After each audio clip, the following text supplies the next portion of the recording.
Hello বন্ধুগণ, দেখো আমাদের উঠোনে কত লোক। আজ কি জানো, আজ হচ্ছে আমাদের গলির তরফ থেকে বোনকে আইবুড়ো ভাত খাওয়ানো হবে। আর আমি সেটা জানতাম, আমি জানতাম না যে আমাদের বাড়িতে হবে। আমি ওপরে মেয়েকে খাওয়াচ্ছিলাম, এত আওয়াজ শুনে চলে এলাম নিচে। দেখলাম আমাদের উঠোনেই ওরা সবাই সাজিয়ে দিয়েছে বোনকে খাবার দাবার। দেখো কত রকম খাবার দাবার করে নিয়ে এসছে। মানে আমাদের গলিতে যত কাকি বৌদি সব রয়েছে তারা সবাই প্রায় একটা দুটো করে খাবার করে এনেছিল। আর সেই খাবারগুলোর মধ্যে শুধু ভাত তরকারি না, সাথে ছিল পিঠে মালপো এইসবও। মানে ও কোনটা ছেড়ে কোনটা খাবে ও বুঝতেই পারছিল না, এত রকম রান্না। আর সবাই খুব ভালোবাসা দিয়ে ওর জন্য রান্নাগুলো করেছিল, যার জন্যে টেস্টগুলোও খুব সুন্দর হয়েছিল। তোমরা হয়তো ভাববে যে আইবুড়ো ভাত খেলো ও, আর তুমি বলছো টেস্টের কথা। তার কারণ ও আইবুড়ো ভাতে যত খাবার দিয়েছিল ওর একার পক্ষে খাওয়া সম্ভব না, তাই ওর খাবারগুলো আমরা সবাই মিলে ভাগযোগ করে খেয়েছিলাম। মানে ওখানে যত বৌদিরা টৌদিরা বাচ্চারা ছিল সবাই মিলেই একটু একটু করে খাবারগুলো খেয়েছে। সবাই হয়তো ভাত তরকারি খায়নি, মিষ্টি টিষ্টি খেয়েছে, কিন্তু আমি ভাত তরকারিগুলো খেয়েছিলাম।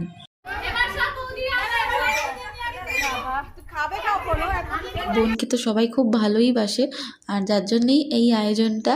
আর ও এখানে বসে পড়েছে যে সবার সাথে ছবি তুলবে বলে, সব কাকিদেরকে ডাকছে যে আসো তোমরা ছবি তুলে নি।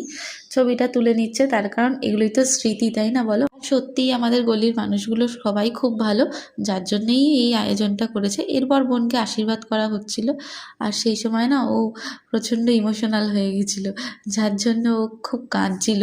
আর যাই হোক, আর কটা দিন বাকি বিয়ে, মন তো খারাপ হয়, তাই না বলো? মেয়েদের এই বিয়ের সময়টা যেরকম আনন্দও হয় আর মন খারাপও হয়, তো কিছু তো করার নেই।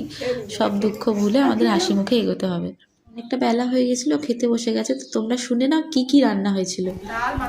আলুর দম, চাটনি, পায়েস, মুড়ি ঘন্ট, মাছের মাথা, বাঁধাকপি, স্যালাড, দই মিষ্টি, বকুল পিঠে, পাটিসাপটা, মালপোয়া, চিকেন পাতুরি নাকি দই কাতলা, চিংড়ি,